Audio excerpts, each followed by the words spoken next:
Hello everyone, it's Thursday and you're watching Within the Frame. I'm Kim Bo-kyung. South Korea's central bank froze its key benchmark rate at 3.5%, holding it steady for the seventh time this year. This comes as the country's economy is slowing due to slumping exports and consumer spending, which made the Bank of Korea cut its next year's growth estimate from 2.2% to 2.1%. With regard to the possibility of a rate cut to boost economic recovery, this is considered too early, as inflation, though on a slowing trend, has yet to reach the bank's target level. Also, the rate gap with the U.S. and the high level of household debt are making it hard for the BOK to start to pivot. How do experts see the bank's decision, and what further moves is it expected to make? For more on this, we invite Professor Yang Jun-seok from the Catholic University of Korea into the studio. Welcome, Professor Yang. Happy to be here. And we also have Professor Kim Se-won from Ewha Women's University. Good to see you, Professor Kim. Thank you for having me today. Thank you. Now, Professor Yang, let's first talk about the reasons why the central bank had to freeze its key benchmark rate. There could be many reasons, but one major one is murky growth outlook. What did the BOK say about this? Okay, well, the Korean growth this year is expected to be 1.4%. That's actually the same as the last projection, but it is still about almost a full percentage point below where the Bank of Korea considers the potential growth rate to be. Right now, the potential growth rate is estimated to be somewhere in the low 2% range. The OECD is estimating it to be substantially lower, but almost a full percentage below the potential growth rate. That is, at the very least, a slowdown. It might even be a recession. Now, next year's growth, they revised it somewhat downward from 2.2% to 2.1%. That's closer to potential, but still perhaps a bit below potential. So Korean economy is expected to be continue to slow for the last few months of the year and substantial part of next year. While exports are going back up, luckily, household consumption and investment seems to be slowing down. We had the latest statistics from October coming out this morning, and production, consumption, and investment, they were all down compared to where it was last month, and compared to where it was 12 months ago, consumption and investment were down. So the slowdown in the economy does make it very difficult for the Bank of Korea to increase the interest rates at this time. I see your point.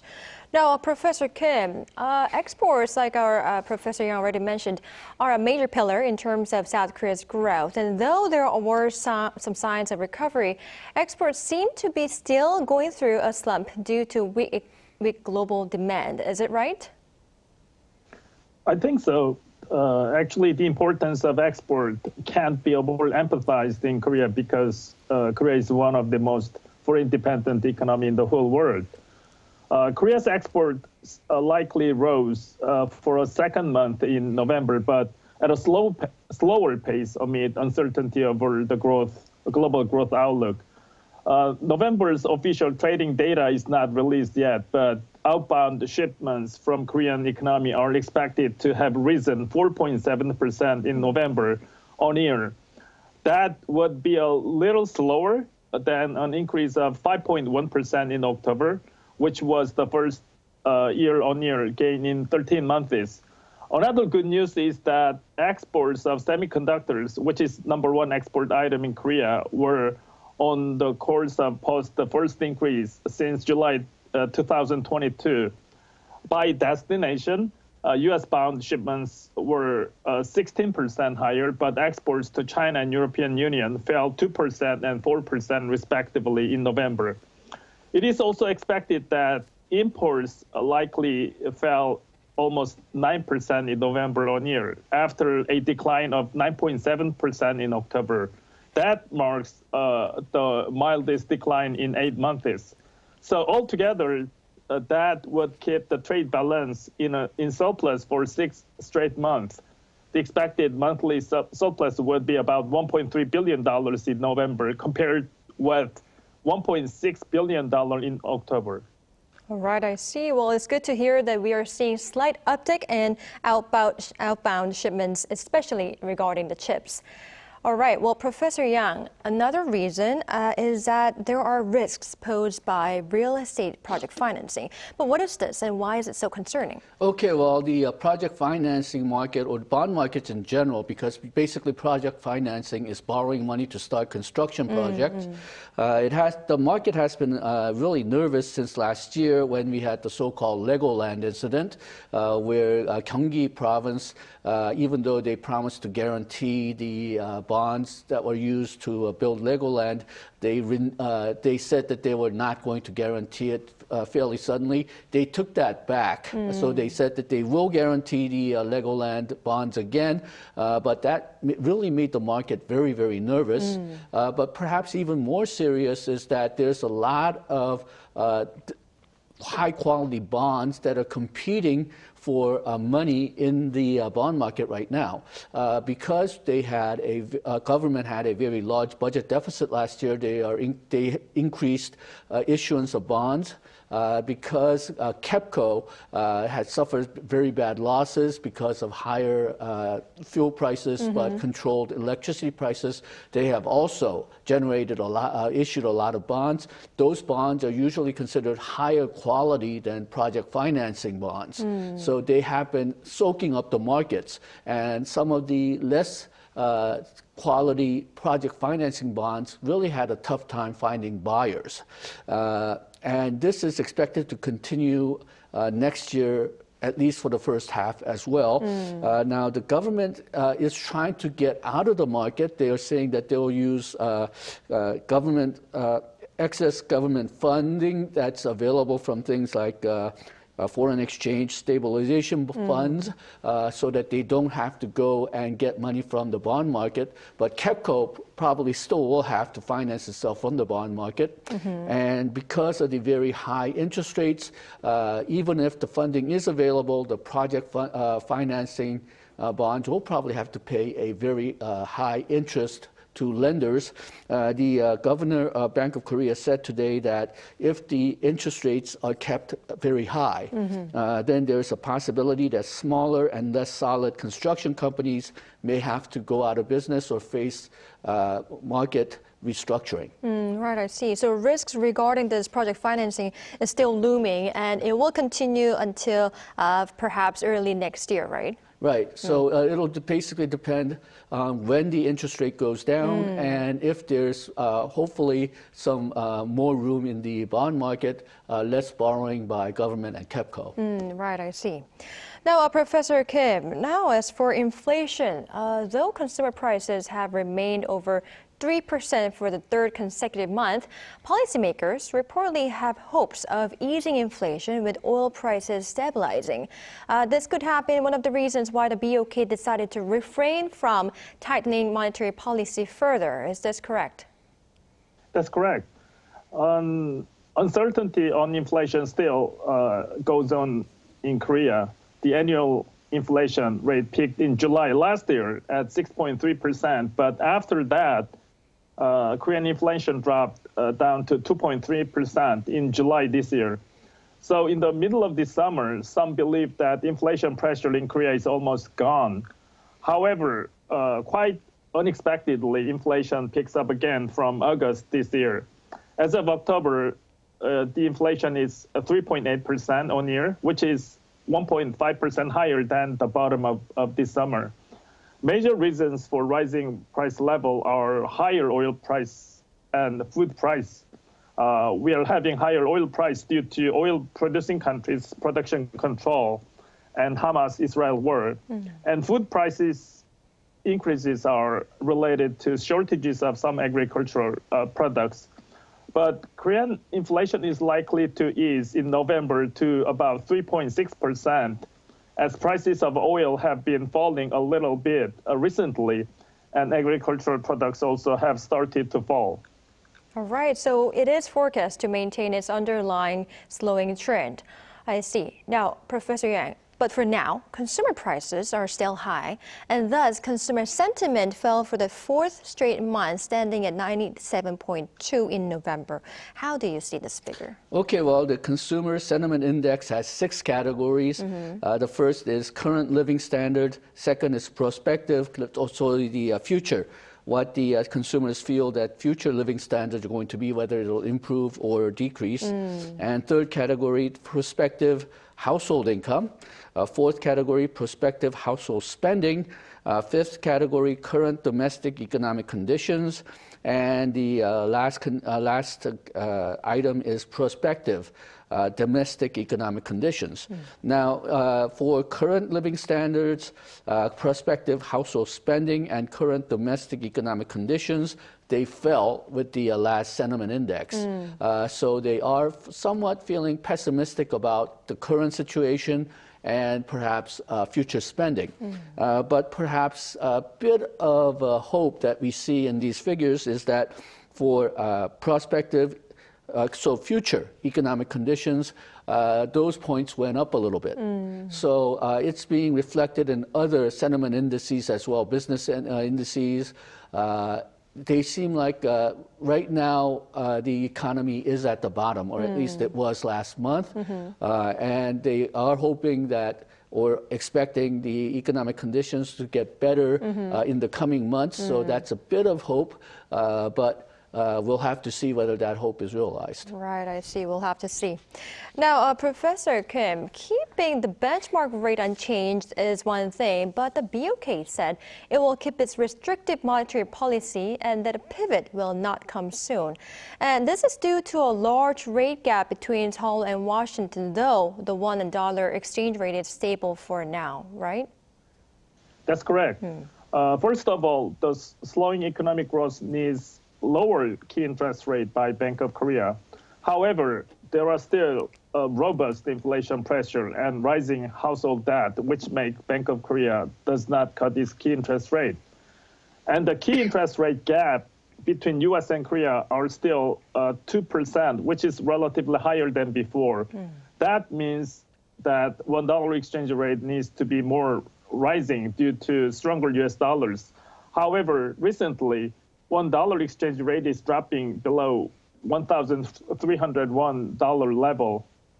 The main reason for stabilized $1 exchange rate is that it is more and more expected that US Fed will cut its key interest rates sooner or later. One of the most conservative or hawk side FOMC member in Federal Reserve, Mr. Wheeler, recently signaled that US Fed's interest rate cut.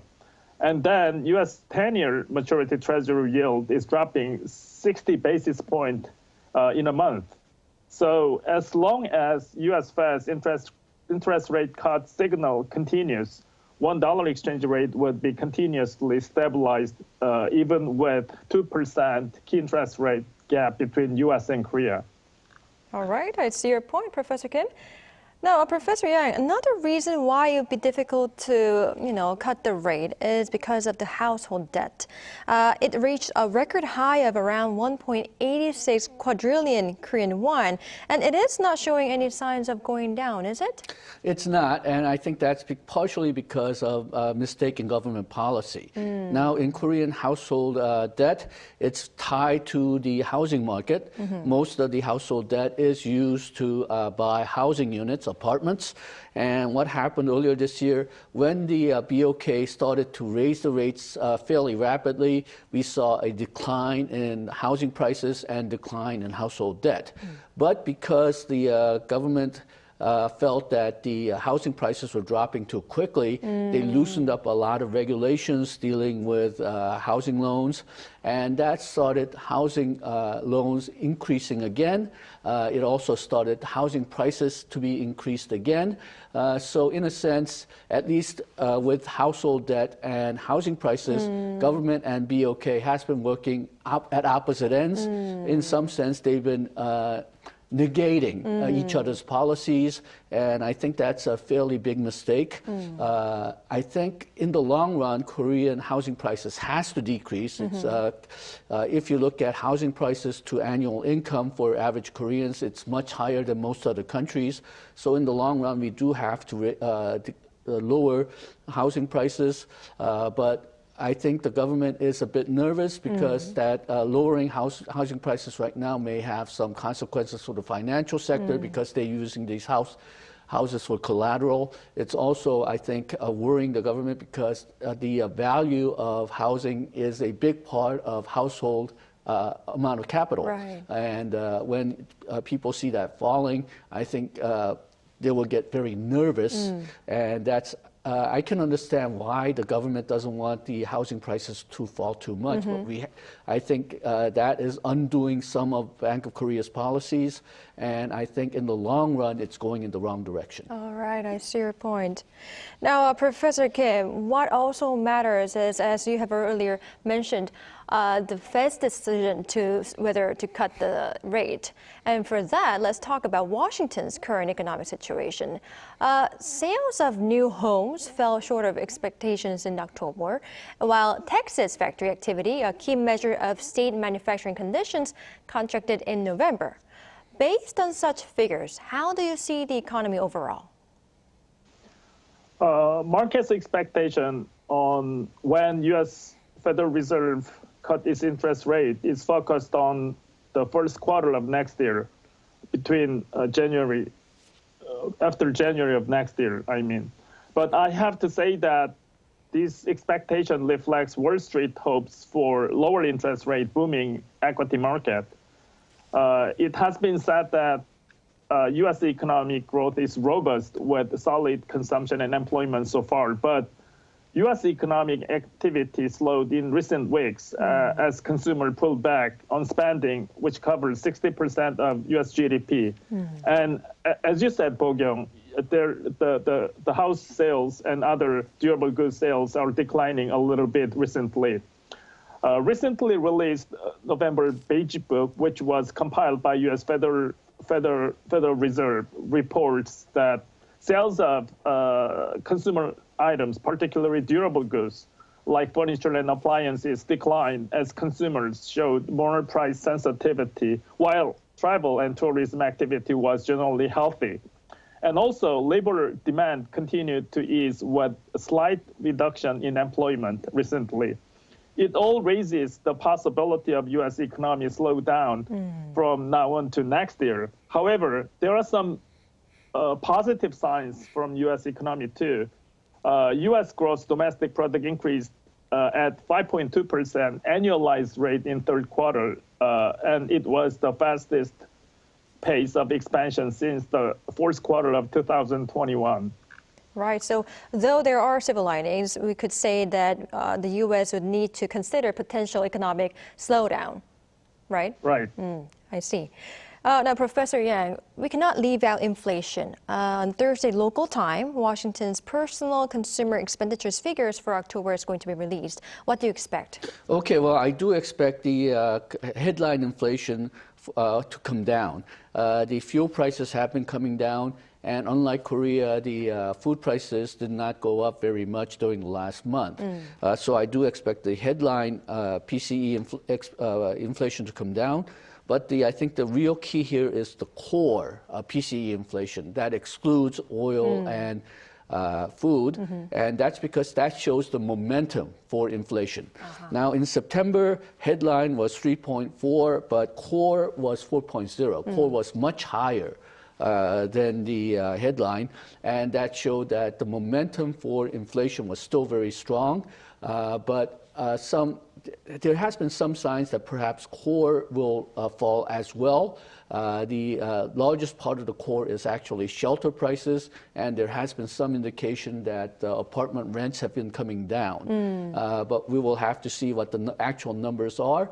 But hopefully, if the numbers come down for both the headline and the core, then we may have a situation where the U.S. will not raise interest rates further this year or even early half of next year. But if the core remains high, then I think we may expect another rate increase as early as December or perhaps early next year. Oh, I see. So it all depends on the PCE figure. Right, And core PCE figure. PCE. Okay, all right. Now, Professor Kim, back to the Bank of Korea and a future decision to cut the rate. Some say the central bank would do so after seeing the Fed's decision, while some others say that it will do it even before, as the economic slowdown comes earlier in the country. What is your view on this? Well, that's a tough question, Bo-kyung. But compared to United States, we have more serious situation in Korean economy with slower economic growth. So to revive Korean economy, it would be better to cut base rate earlier than U.S. Federal Reserve does. However, as we talked about so far, Korean economy still faces untamed inflation. So Bank of Korea would be very cautious than before in cutting its base rate this time. It means that Bank of Korea would begin to cut key interest rate after seeing U.S. Federal Reserve's cut sometime early next year. All right, I see your point, Professor Kim. Now, unfortunately, this is all the time we have for today's edition. Thank you, Professor Kim and Professor Yang, for your time and insights. We really appreciate it. Thank you. Thank you very much. Thank you. All right, that's all for Within the Frame tonight. We'll be back tomorrow with more in-depth stories. Thank you for watching, and goodbye.